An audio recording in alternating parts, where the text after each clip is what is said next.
I'm about to lose everything that I've ever cared about, and I have no idea how to save it. But you do. Trust me, kid, I'm no hero. This Wolverine let down his entire world. Well, my entire world needs you. Shake on it. Ah! Nicked it. Just got the tip with your little steak knife.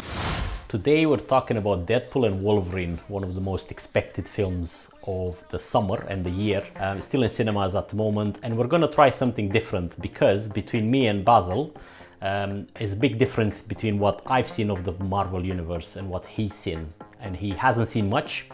So we said we're gonna take this opportunity to discuss this film from a point of view of somebody that is not fully 100% or mostly aware of what's happened in the rest of the universe, and come to the conclusion if as a viewer you want to see as much of the previous films in order to better understand Deadpool and Wolverine. So without further ado, let's bring Basil in. So hi Baz, you right? Yeah, not too bad. How are you, Alex? I'm good, sir, I'm good. So Deadpool and Wolverine, I mean, I know that we sort of tried and avoid these films throughout our list of films that we've reviewed in the past, but this one was really, we anticipated it, and we watched it separately. Tell us a little bit about what you've seen of superhero films in general in the past, and if we can identify which ones are from the Marvel Universe and which ones are from... So give us a few examples of what you've seen so far. Yeah, so earlier in my life, I've seen Spider-Man films. Definitely, they were the main ones that I was interested in as a kid, sort of thing. So they've always shone out to me. Superman here and there. Obviously, Batman, a bit of a debatable superhero, that one, considering he hasn't really got too many powers. But yeah, those kind of gist. I'll say Batman, Spider-Man, and a bit of Superman here and there. As far as in the Marvel Universe go, not too much. Obviously I've seen the Avengers, the first one anyway. I've seen Iron Man, again the first one, I'm not sure how many there are, but that's kind of it really.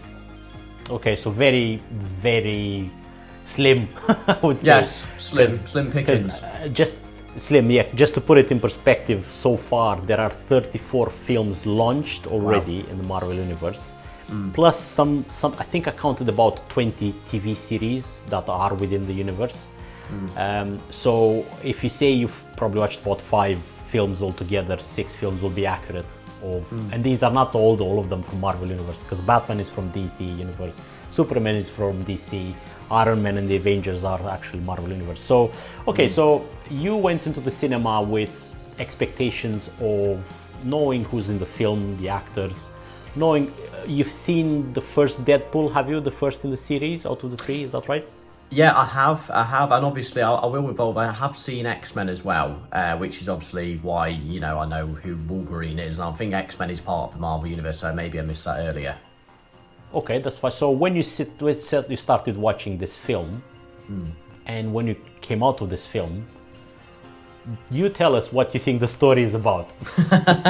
Okay, so this is going to be my botched together example. So obviously it takes place from the ending of Deadpool 2, and obviously Deadpool is kind of living a very mediocre life, and then he gets embroiled into this kind of quantum leap in time universe situation where this Time Lord wants him to rectify other timelines. That's something I might need you to explain to me why they wanted him in the first place. But essentially, when they have him, he needs to be paired up. No, he wants to pair up a Wolverine with himself, and it didn't matter what Wolverine it was, to make sure his own timeline didn't die. And then a few other things happen, like there's a machine that this particular Time Lord is trying to use to speed up the process of ending timelines, and he needs to figure out a way to stop that. And in the mixture of all this, there's this place called, I think it was the Void, where the stuff from the timelines that they don't want all go to the Void, and that's controlled by a lady that looks like the chap from X-Men. Correct. So yeah, that's my botched together version of the storyline.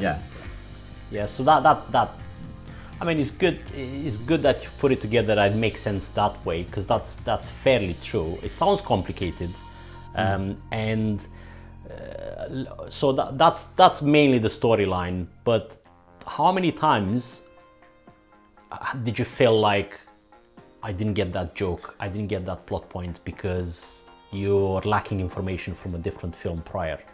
Has it happened often during the film? Yeah, I did cotton on to this. So I feel like obviously there's a few mentions to Disney versus Fox. So I although I didn't know the backstory behind that, I can kind of paired up that Disney must have bought out Fox at some point and maybe owns the rights to Deadpool, if I'm correct in saying that. As far as movie references go, there was one or two that I picked up on, but I reckon that I completely missed a load of others that maybe if you were more into Marvel you would have found funny and got and so forth. So not to say that I weren't laughing a lot, but I reckon if you got most of the references, the film would have been that much better, Yeah, I agree. How many times did you ask yourself, WTF is going on here? Did you have those? Maybe like twice or three times, maybe. It's some things just didn't quite add up. But I didn't think it ruined the movie at all. It was just more of a I don't understand what that was meant to mean. At some points, but it didn't tarnish it at all. Yeah. Okay, so that makes sense. But okay, let's talk about the comedy, because I know you're a fan of comedy in general. So, level of quality of the writing, let's call it the comedy, and let's take away the parts about where you have to know something from the other films. Let's just think about the stuff that, because you're the best positioned to know this, because you haven't seen most of the previous films, which is why I'm asking you. Quality of the comedy, what did you think? Good? Okay. If we're going to say out of 10, I'm going to give it a solid 8 out of 10. I think it was very, very relevant to today's politics. There's a lot of references to being woke and so forth and so on, and also it's a lot of kind of like slapstick humour, which is, it might have been seem outdated, but they do it well here. A good laugh in the cinema. People are laughing out loud in the cinema, and that's a really good sign when you go there, and it makes people laugh in a room full of strangers. I would highly rate the humour in this film. And as I say, it's not just the good writing, it is really clever writing, to be honest. But also it doesn't belittle its audience, because Deadpool, the lines he's got, he just says what he wants, really, and you could probably say he's from a more of a right-wing leaning perspective on what he says with some of the jokes, but I don't think it was ever too much. It just gives the audience the respect that they deserve, really. So solid 8 out of 10.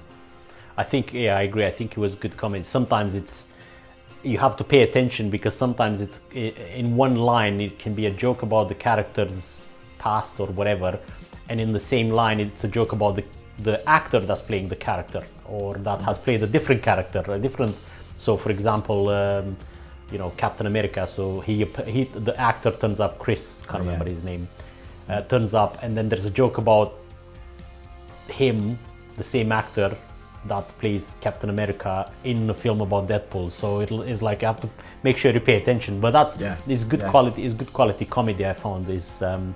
So I don't know if I asked you last time about this, but what are your thoughts about this breaking the fourth wall sort of technique? Because it happens, I mean, in the first two films is a lot. In this one, I think they tempered it down a little bit, which I think is a good thing. But what do you think about the general technique of turning to the audience and speaking to the audience? Do you like that, or what do you think? Yeah, so I think there's probably lots of examples you could cite of TV shows or films doing this before. I mean, the two that come to mind. There's a comedy show called The War at Home, which took place about a family. I think it was 2 sons, 2 daughters, and they did it a lot. You saw inside their own minds, and they was talking to the camera about what they felt about the other characters in the show. And then there's been a few more I like that, and I kind of like it. I think it can be overdone, and I think in this particular film, Deadpool Wolverine, it wasn't done too many times. I'd probably say about 2 or 3 times. So I liked that. and you know, it was good. And as I say, they used it in moments where it was bob on. It was to the spot, you know. So it was good. And I think it's just quite clever as well. I think it's the sign of a confident director and confident writing, that they can mess around, even if it is a comedy film. It's the sign of a film that knows that it's all what its audience wants and can just take it that extra step. Do you know what I mean? If it was a new director and a new idea, then it probably would be a good idea to implement that into your first film. But it's the sign of a confident movie, I think, when it's done right. Hey there, welcome back to the Deadpool and Honey Badger podcast. Boy, the soundtrack for Deadpool and Wolverine is a real banger, am I right? Right on brand. He is awful at podcasting, but that's okay, because today we're here to listen. That's right. I've prepared a supercut of all of your grunting from the film. Oh, God. Just like that. That was, I believe, that one. Did we get that? That was a good one. Roll it. That was a good one. Hey. Yeah, not a good idea. No, we'll go with music from now on. I hate you. Since I think it was used better than the previous two films, I mean I like it, and it's a good technique when it's used well, like you said. So it reminds me of House of Cards, for example, the TV series on Netflix with Kevin Spacey, when he does a lot of the turning towards the camera and he speaks correctly, and sometimes it's important as a plot point to look at the audience and almost like blame them, you know, that you're on my side, and it uses the technique as a character development or as a evolving the story, which is always good. So so after the film, you know, when you left the cinema, does this film Deadpool and Wolverine, does that make you confident, or, you know, encourages that? Do you think more films like this will come up? Do you think the Marvel universe has a future, or is it here to stay, or do you think it has to be, you know, Ryan Reynolds and Hugh Jackman leading a film in order to be this successful? Because the last two films, Marvel films, did not fill the cinemas like this one is doing. So there are signs of superhero fatigue, like they call it in the audience. So my question to you is, does this make you feel like I'm going to come back and see another Marvel film like this in the future? Okay, so there's quite a few questions you packed there, but I'll say to start off with, I went to this because I already liked Deadpool anyway, the original films. It's always been fun, and there has been a good amount of hype for this one, and I think a lot of that's shown in how many bums are on seats in the cinema.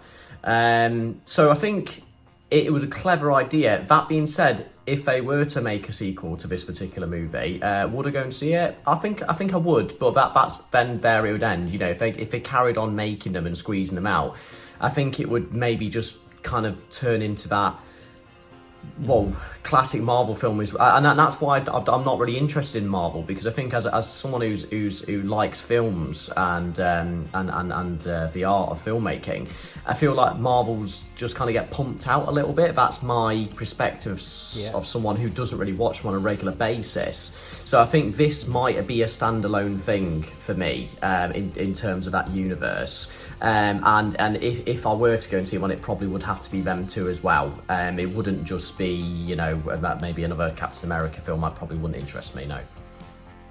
Makes sense. So basically, the answer to the next question is, you know, was this one worth the ticket price? Yeah, 100%. Yeah. I'll be quite happy to go and see it twice, to be honest, and maybe pick up a few more references.